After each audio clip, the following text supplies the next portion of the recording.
देखो, हमारी संस्कृति में गौ माता की बड़ी विशेष महिमा है। हमारे 16 संस्कार में कोई भी संस्कार बिना गोदान के पूरा नहीं है। चाहे विवाह संस्कार हो, चाहे जात कर्म संस्कार हो, नामकरण हो, उपनयन हो, या अंतिम संस्कार हो, तो वहां भी बैतरणी गाय दान की जाती है, वहां भी गोदान है। हर संस्कार, इसका मतलब है कि हमारे सनातन संस्कृति की आधारशिला गौ माता है। बिना गाय के हमारा कोई भी कार्य पूर्ण होता ही नहीं है। पर आज परेशानी यह है कि जब गाय रहेगी ही नहीं तो फिर हम गोदान कहां से करेंगे, गाय का पूजन कैसे करेंगे, गोगव्य कहां से मिलेगा, गोमूत्र गोबर कहां प्राप्त होगा, गाय का दूध कहां मिलेगा। और गाय का दूध नहीं मिलेगा, घी नहीं मिलेगा, तो ना हवन सफल हो सकता, ना पूजन सफल हो सकता, ना रुद्राभिषेक सफल हो सकता। क्योंकि रुद्राभिषेक भी गाय के दूध से होगा, यज्ञ भी गाय के घी से होगा, गाय के गव्यों से ही यज्ञ आदि कार्य संपन्न होते हैं। तो चाहे यज्ञ हो, चाहे भागवत हो, चाहे रुद्राभिषेक हो, ये बिना गौ माता के संभव नहीं है।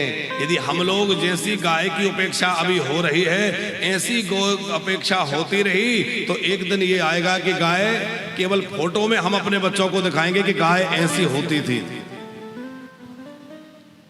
बुंदेला जी, वह दिन दूर नहीं जब गाय देखने नहीं मिलेगी, केवल फोटो में, चित्र में, मोबाइल में गाय देखने को मिलेगी कि ऐसी होती थी गाय। जैसे अभी हम अपने बच्चों को दिखाते हैं डायनासोर ऐसे होते थे, अमुक चीज ऐसी होती थी, कुछ चीजें विलुप्त हो गई प्रजातियां। ऐसे ही गाय को चित्र के रूप में ही दिखाना पड़ेगा। पर हमारी धर्म संस्कृति का सब कुछ नष्ट हो जाएगा। यदि हमें अपने धर्म और संस्कृति को बचाना है तो हमें अपनी गाय की रक्षा करनी होगी, गाय को बचाना होगा भैया। बिना गाय के रक्षा के हमारी संस्कृति नहीं बच सकती। आज स्थिति यह है कि बड़ी भारी मात्रा में गोवंश की हत्या हो रही है। गो तस्कर गायों को ले जा रहे हैं और गायों का मांस विदेशों में भेजा जा रहा है। और गोमांस के निर्यात में भारत पहले नंबर पर है। भारत से ही गोमांस भेजा जा रहा है। तो जो भारत गाय को मां मानता है, जो भगवान श्री कृष्ण की भी पूज्या आराध्या है, उस गाय के साथ इतनी बड़ी मात्रा में, इतनी बड़ी संख्या में गोवंश के साथ ऐसा अपराध हो, और जब तक इस भारत की भूमि पर गाय का रक्त गिरता रहेगा, तब तक चाहे जितनी भागवतें हो जाएं, चाहे जितने यज्ञ हो जाएं, पर उनकी सफलता नहीं हो सकती। सफलता तभी होगी जब गाय की हत्या होना बंद होगा। बुंदेला जी, बूचड़ खानों में जिन गायों के साथ कत्लेआम हो रहा है वो तो है ही,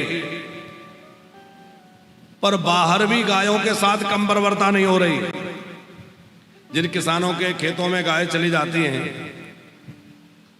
कई क्षेत्रों में ऐसा हमने सुना है कि लोग करंट लगा देते हैं, तेजाब डाल देते हैं, कुल्हाड़ी मार दे रहे हैं, कोई विस्फोटक चीज रख देती है, गाय खा लेती है, उसका जबड़ा फट जाता है। ऐसी ऐसी बर्बरतापूर्ण घटनाएं सुनने में आती हैं। गाय के पैर बांध करके उसको नाले में फेंक दिया जा रहा है। आप विचार करिए कि ये भारत जैसे राष्ट्र में ऐसा सब होना चाहिए। और जितने दोषी वो मारने वाले हैं, उतने ही बड़े दोषी वो हैं जिन्होंने गायों को ऐसे छोड़ दिया। बल्कि वो बड़े दोषी हैं जिन्होंने गैयाओं को दूध निकालने के बाद अब वो दूध नहीं दे रही तो उसको जैसे तैसे छोड़ दिया, वो और बड़े अपराधी हैं। और वो भी अपराधी हैं जिन्होंने गाय के लिए जो भूमि थी, उस गोचर भूमि को जोत लिया। आज गोचर भूमि के नाम पर 1 इंच भूमि नहीं है।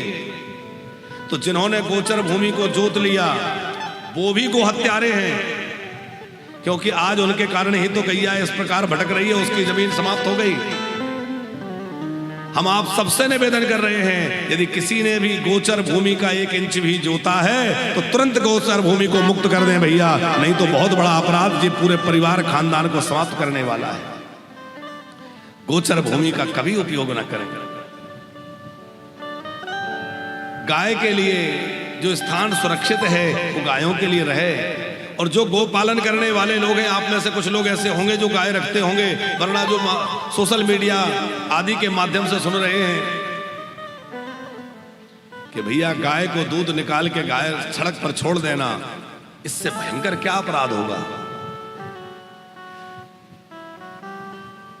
परम पूज्य श्री रमण रेती वाले महाराज श्री जी पंकज जी, किसी ने उनके सामने कह दिया कि आवारा घूमने वाली गाय, तो सभा में खड़े होकर बोले कि सुनो, गाय आवारा नहीं है, गाय हमारी माँ है, और माँ को आवारा कहने वाला खुद आवारा है। हम लोग आवारा हो गए हैं जो अपनी गैया मैया की सेवा और देखभाल नहीं कर पा रहे हैं। गाय आवारा नहीं है, बच्चे आवारा है हम लोग, जिन्होंने गैया को सड़क पे छोड़ दिया, डंडा खाने के लिए छोड़ दिया, मरने के लिए छोड़ दिया, तो हम आवारा हो गए।